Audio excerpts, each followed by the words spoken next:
My wife keeps threatening divorce over everything, so I finally agreed and walked away. My wife, 32F, and I, 34M, have been together for 5 years, married for 4. We have a beautiful 4-year-old daughter who is my entire world. When I say I love my family, I mean it. I've worked my butt off to provide for them. I'm the primary breadwinner, and my wife has been a stay-at-home mom since our daughter was born. That was her choice, and I respected it. I never pushed her to go back to work. I thought we were a team. She handled the house and our daughter, I handled the bills and stability. But for the last year and a half, something shifted. She's become short-tempered, cold, and constantly irritable. We argue at least 2 or 3 times a month, usually about something trivial. The dishes, my work hours, who's doing more with our daughter, etc. The first time she threatened divorce, it was over my sister. My sister had just gotten out of a bad relationship and needed a place to crash. I told her she could stay with us for a week. My wife immediately lost it, saying she didn't want another adult invading her space.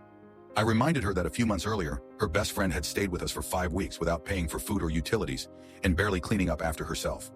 Her friend was a total stranger to me and our daughter, but I didn't complain. Yet when my sister, who adores my daughter and actually helps around the house, needed help, it was suddenly a huge invasion. That was the first, I want a divorce. It hit me like a train. She said it with such venom that I remember just standing there stunned. She apologized later and said she didn't mean it. I believed her. But after that, the phrase started showing up in every argument. Every disagreement somehow ended with, "Maybe we should just get divorced.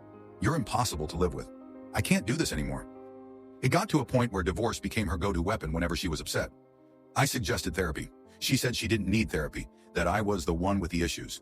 I offered to go alone and she mocked me for wasting money to talk to strangers. Last week she snapped again. I came home late, not partying, not cheating, just late from work because we were short-staffed and I picked up extra hours. She accused me of abandoning her and our daughter and said she felt like a single mom. I reminded her that I'm working long hours because she refuses to go back to work and someone has to keep the lights on. She said, "You're not a good husband or father. I want a divorce." I didn't even argue. I just stood up and said, "Okay, if that's what you want, then let's stop pretending." I packed my daughter's clothes, told my wife I'd call a lawyer, and went to my sister's house. That was 2 days ago. Since then, my phone's been blowing up. Dozens of messages. "I'm sorry. I didn't mean it. Please come home. Let's go to counseling. I miss you." And I believe part of her does mean it, but I also know she's not ready to change. I love her. She's a good mother, but I can't live in a relationship where threats are normal and peace is rare. I won't raise my daughter thinking that's what love looks like. Update 1, 2 weeks later. We started therapy, but I'm starting to see the truth. Hi everyone. Thank you for the support, advice, and even the criticism. It made me reflect on things I hadn't seen clearly. After about a week apart, my wife called crying and said she wanted to fix things. She begged me to come to couples therapy with her. I agreed, mostly because I wanted closure and to do what's right for our daughter. The first few sessions were awkward. She was defensive, I was resentful. But as time went on, the therapist helped us peel back layers we'd ignored for years. My wife admitted she's been struggling with depression and anxiety since becoming a stay-at-home mom. She said she feels trapped, like her identity disappeared once she became mom full-time. It honestly broke my heart to hear that. I told her I wished she'd said something sooner, that I wasn't angry. I was exhausted. She got a part-time job at a local clothing boutique, started seeing a counselor individually, and even joined a hobby group for moms. I was proud of her. For the first time in years, I thought we were on the road to recovery. But then it happened again. We had plans for a small family day trip with our daughter. She forgot and scheduled a brunch with her coworkers instead. When I reminded her, she got irritated and said, "You can take her. You're better at being the mom anyway." Later that night, during another argument, she muttered under her breath, "I knew marrying you was a mistake." I froze. It wasn't the words that hurt. It was the look in her eyes. There was no anger, no regret, just emptiness. Like she'd already given up, but didn't want to be the one to say it first. That night I slept on the couch, and something inside me changed. I realized that love isn't supposed to feel like walking on eggshells. Update 2, 1 month later. The truth walked out my front door, shirtless. After that last fight, I told her I wanted a separation. She cried, but she agreed. We drafted a legal separation through our lawyers, shared custody of our daughter, 70-30 split, separate finances, no dating other people during the separation, continued therapy, both individual and couples. I moved in with my sister. It wasn't easy, but it felt peaceful for once. Then came the moment that broke the illusion completely. One Saturday morning, I had to drop our daughter off early because of a work emergency. My wife said it was fine. When I pulled into the driveway, there was an unfamiliar car parked outside. I figured it might be a coworker or her brother visiting.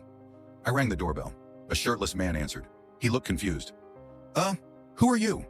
I said, "I'm her husband. Is she home?" He turned around and yelled her name. She came down the hallway in a robe, her face cycling through curiosity, confusion, panic, and then shame. She said, "It's not what it looks like." But I didn't need an explanation. I just told her calmly, "You can explain it to the lawyer." I took my daughter back with me. That afternoon, I filed for divorce. I didn't cry. I didn't scream. I just felt hollow. I kept thinking about the promises we made, forever, for better or worse, in sickness and in health. Somewhere along the way, we both stopped living those vows. And maybe the hardest truth to accept was this: I did everything I could, but you can't fix someone who doesn't want to be fixed. Update 3, 6 months later. We're okay. This will be my final update. The divorce went through quietly. No fighting, no court drama. Just paperwork and silence. My ex moved in with the same guy from that morning. I don't hate her for it. I actually hope she finds peace, even if it's not with me. Our daughter's doing well. She's in preschool, full of energy, and still the sweetest kid on earth. She knows mommy and daddy live in different houses, but she also knows we both love her. I've made it my mission to never talk badly about her mother in front of her. I want her to form her own opinion someday, not inherit my bitterness. As for me, I'm healing. Therapy has helped more than I can describe. I started running again, reconnected with friends I hadn't seen in years, and I've learned to enjoy my own company. I'm not going to lie, there are nights I still roll over expecting someone to be there. Sometimes I catch myself reaching for my wedding ring, but then I hear my daughter laughing in the other room, and that sound reminds me I'm exactly where I need to be. I may have failed as a husband, but I refuse to fail as a father.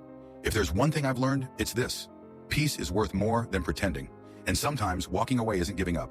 It's finally choosing yourself.